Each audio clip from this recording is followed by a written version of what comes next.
Anioma's red earth, Iroko trees, and a revered river flowed. The people of Oguta called it Ulumiri, the Forbidden River.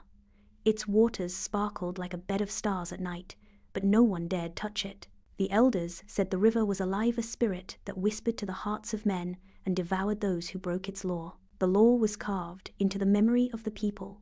None of Oguta must love or marry across the river, for on the far bank lay Okporo, a rival village with whom blood had once been spilled in war. The river had been the boundary since that war, and the oaths sworn to the gods made it sacred and unbreakable. Chinwe, Ezenia's daughter, climbed walls in Oguta. Chinwe was spoken of as the flower of her village, her beauty unmatched, her kindness soft as rain. Men with wealth and titles came to seek her hand, but Chinwe's heart refused them all, though no one could say why. Ekene, hawk-eyed, swift, broad-shouldered hunter.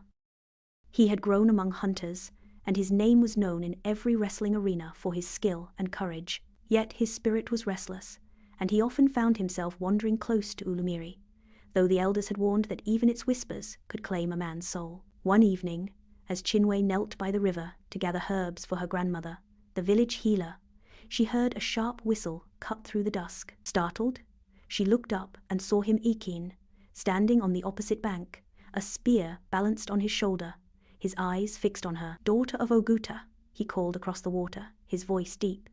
"Do you not fear this river?" Chinwe straightened, her heart quick, but her voice steady. "I fear only lies, not water." Ekene's lips curved into a knowing smile. "Water carries more than fish. It carries curses, secrets, and sometimes love." Her breath caught, though she said nothing more. She gathered her herbs and fled, but his words followed her like shadows. That night, she could not sleep. The face of the hunter lingered, the sound of his voice haunted her. "Foolish," she returned. He waited, river's command. So began their secret meetings. At twilight, when the world softened, Chinwe and Ekene spoke across the water. They shared dreams, stories, laughter. He told her of the forest, of the time he killed a wild boar with only his spear. She told him of the healer's wisdom, of herbs that could soothe or destroy. Day by day, word by word, the river that divided their people became the bridge of their hearts. But rivers are not deaf. One night, their voices carried farther than they knew. A fisherman from Oguta, who had disobeyed the taboo by casting his net secretly, heard them. His blood chilled as he recognized Chinwe's voice. He fled to the elders with his tale. By morning, the whispers spread like harmattan fire. Ezenia was summoned before the council. "Guard your daughter," the elders warned him, "for if she dishonors the laws, the curse of Ulumiri will fall not only on her but on us all." But the heart is stubborn. Chinwe continued to meet Ekene, though with more caution. They spoke of running away, of crossing the river, and finding a life where no one could judge them. Yet Chinwe trembled. Could she abandon her people for love? Ekene urged her, his eyes burning. "If we remain, the river will betray us. If we flee, the world may yet be ours." One night, Ekene made a choice that would change everything. He built a raft of bamboo and, under the moon's watch, crossed Ulumiri. When Chinwe saw him emerge dripping on her side of the river, her knees weakened. "You should not be here," she whispered. "But I am here," he said, taking her hand for the first time. Their touch sealed what words had only promised. From that night, their love grew bolder. Hidden embraces replaced stolen words. But fire cannot be hidden long. Chinwe's closest friend, Umuaka, began to notice her strange absences. Suspicion gnawed at her until one evening she followed and saw the truth. Chinwe in the arms of the hunter from Okporo, Umuaka's chest pounded with dread. She loved her friend, but fear of the river's curse ate at her. She swore to keep silent, yet fear is a traitor. Soon the whispers rose again, sharper than before. Some claimed they heard the river goddess Ezenwanyi Mmiri weeping at night. Others swore the water now rippled with angry spirits. The elders of both Oguta and Okporo, once enemies, came together in fear of the curse. They declared, if the lovers did not end their affair, they would call on the gods to cleanse both villages. But love, once awakened, is a spirit stronger than fear. That very night, Ekene crossed the river again. His raft bumped against the muddy bank where Chinwe waited, trembling, sobbing, she clung to him. "Ekene, they know! They'll destroy us." "Then let us flee now," he urged, his hands gripping hers.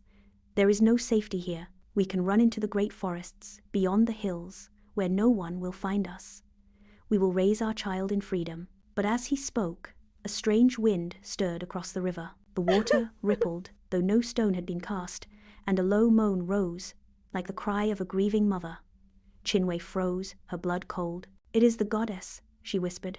"Ezenwanyi Mmiri watches us." Ekene held her tighter.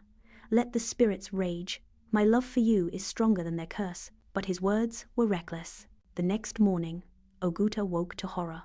The river had risen overnight, swallowing yam fields and flooding paths. Fish lay dead upon the banks, their bellies split. The people wailed, for they knew it was the beginning of Ulumiri's wrath. Nzeofor declared, "Until Chinwe confesses before the shrine of the river goddess and renounces the hunter, this curse will not end." Ezenia, his pride broken, dragged his daughter to the square. Chinwe's grandmother clung to her, pleading with the elders to show mercy. But mercy had drowned in the rising river. Before the shrine, Chinwe was forced to kneel. The carved idol of Ezenwanyi Mmiri stared down with wide, painted eyes. Nzeofor raised his staff.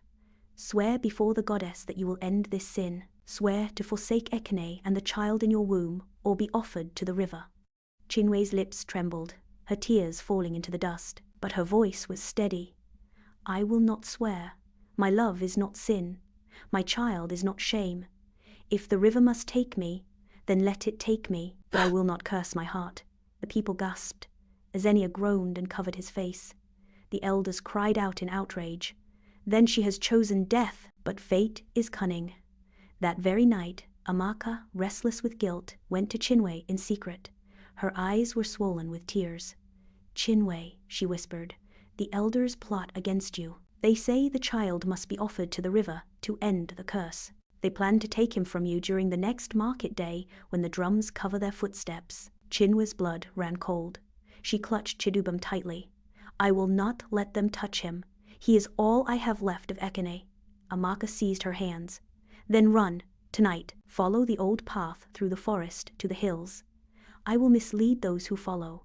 Save your son." Chinwe's tears fell, but gratitude glimmered through them. "You betrayed me once, but tonight you save me.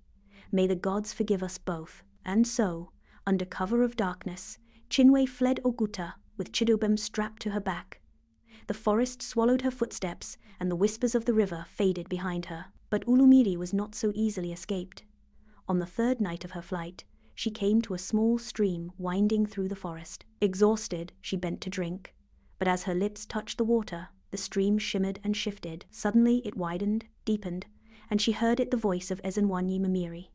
"You can run, child of Oguta, but water runs farther than the feet of men. The child you bear is not fully yours. His father belongs to me, and through him, so does the boy." Chinwe clutched Chidubem, her heart racing. "No, he is mine. You took Ekene. You will not take my son." The water laughed, cold and hollow. "If you wish to keep him, you must pay the price. Raise him never to know the river. Keep him far from water, far from whispers, far from truth. But beware, when he comes of age, the river will call him, and if he answers, he will be mine." The stream shrank back to normal, leaving Chinwe trembling. She fled deeper into the forest, haunted by the goddess's words. Years passed. Chidubem grew strong, swift, and clever. Chinwe raised him in a small settlement far from Oguta, never speaking of his father or the river. She taught him to farm, to climb trees, to respect the elders, but she forbade him ever to go near streams, rivers, or lakes. "Water carries spirits," she warned. "Obey me, my son." Chidubem obeyed, though he did not understand. His friends teased him when he refused to swim, but his mother's eyes always silenced his protests. Yet, blood and destiny are stubborn things. At the age of 16, while hunting with other boys, Chidubem chased a wounded antelope deep into the forest. It bounded into a clearing where a wide pool shimmered in the sunlight.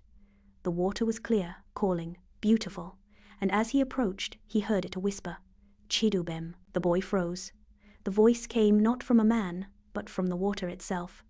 He stepped closer, heart pounding. "Who calls me?" he asked aloud. The water rippled, and a figure rose, a man, tall and broad, his eyes hollow yet familiar. It was Ekene. I am your father, the spirit said. I was taken by the river, but my blood runs in you. Come, my son, cross into the water and join me. The river is your true home. Chidubem trembled. His father? The man he had never known? The truth his mother had hidden? Tears filled his eyes. Before he could move, Chinwe burst into the clearing. She had followed, fearing this very day. She saw the spirit and screamed, "Ekene! Leave him! You were taken, but he is mine." Ekene's spirit turned to her, sorrow in his gaze. "You kept him from me, Chinwe, but the river's claim cannot be broken. He must choose." Chidubem stood torn between them, his chest heaving. "Mother, father, what is this?" Chinwe fell to her knees, weeping. "Son, the river is cursed. If you step into it, you will never return. I have fought all these years to keep you safe." But the spirit stretched out his hand. "Come, my son. In the water, there is no shame, no curse, only freedom. You will be one with me." The boy hesitated, his heart split in two. Then, slowly, he stepped back. He looked at his father's spirit and shook his head. "I honor you, but I choose the living. I choose my mother. I choose life." Ekene's spirit groaned, a sound like waves crashing. His form dissolved back into the water, and the pool went still. Chinwe clutched her son, sobbing with relief. "You have broken the chain, my child. You have chosen wisely." But the voice of Ezenwanyi Mmiri whispered faintly through the leaves. For now, Chidubem grew into a man respected and wise. He carried the lesson of his mother's sacrifice and his father's fate. When people asked why he never swam or fished, he simply said, "Not all waters are meant for men." Chinwe grew old, her hair white, her back bent. Yet her eyes shone with pride. She had lost love, borne shame, fled her people, but in the end, she raised a son who chose life over curse. And so the tale of Chinwe, Ekene, and the forbidden